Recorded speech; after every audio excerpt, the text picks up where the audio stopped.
Okay, hi, this is my audience right here. Okay. So today I just wanted to talk about what is known as the Arab Spring and how it started from Tunis in the Middle East. Tunis is a Middle Eastern country in north of Africa, and it started over there with people having bad living experiences. They didn't have like their full rights. They they didn't have job opportunities.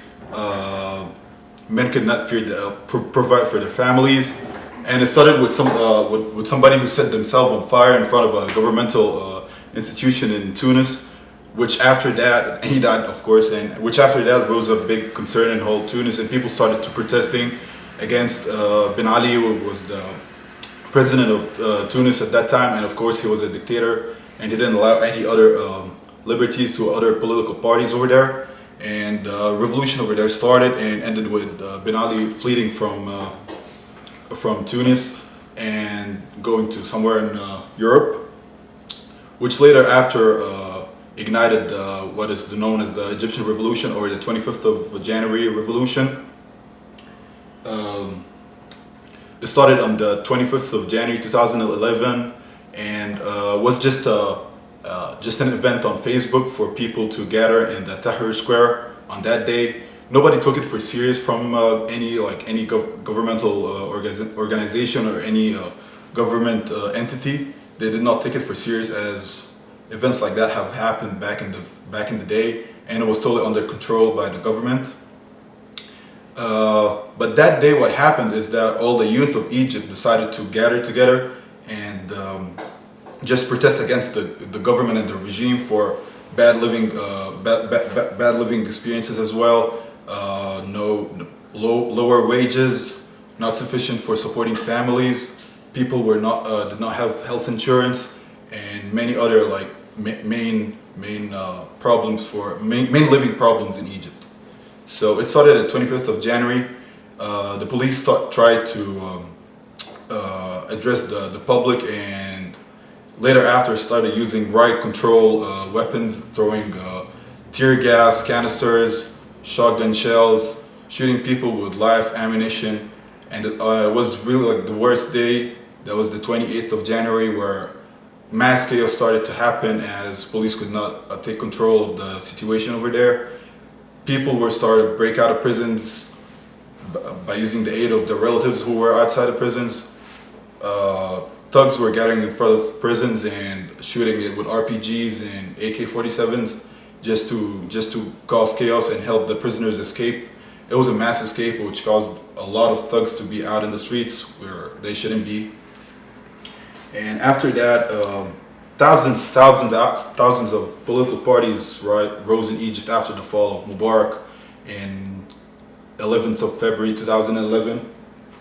And according to the Time mag, the U.S. diplomat that visited Egypt in the time of Mubarak were always warmly welcomed by Mubarak in the Heliopolis Palace, as they would always talk about the Middle East fate, and all other matters.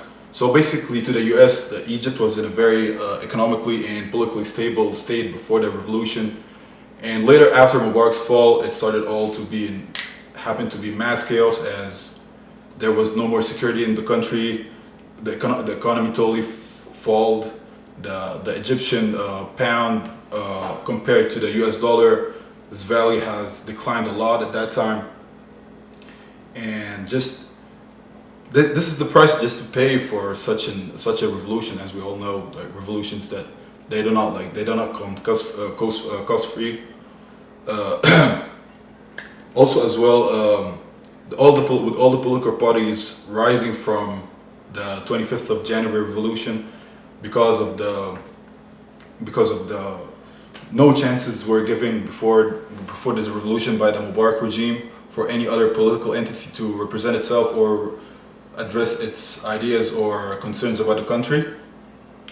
And amid all these new political rising parties was the Muslim Brotherhood, who totally took over the country by just manipulating the poor people or the less educated people by telling them by telling them that they're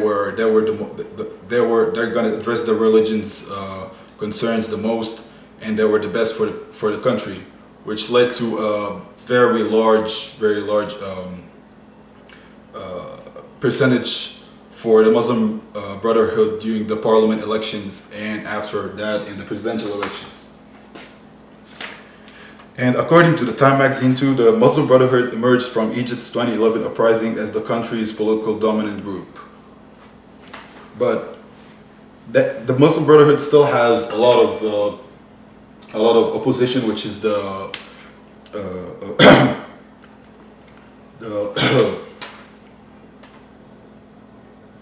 the Salvation Front, what's known as the Salvation Front, led by Mohammed al-Baradei, who was who had a big position in United Nations, who had a big position in the United Nations before that, and he's now the head of the opposition in Egypt, and he's trying to fight the Muslim Brotherhood invasion of the political area in Egypt as much as he can, and provide other chances for other politically different entities. And for the conclusion, we'd all know that the transition from a dictatorship to a democratic nation is not easy. There's always a price to be paid, and as new political parties emerge from darkness into the political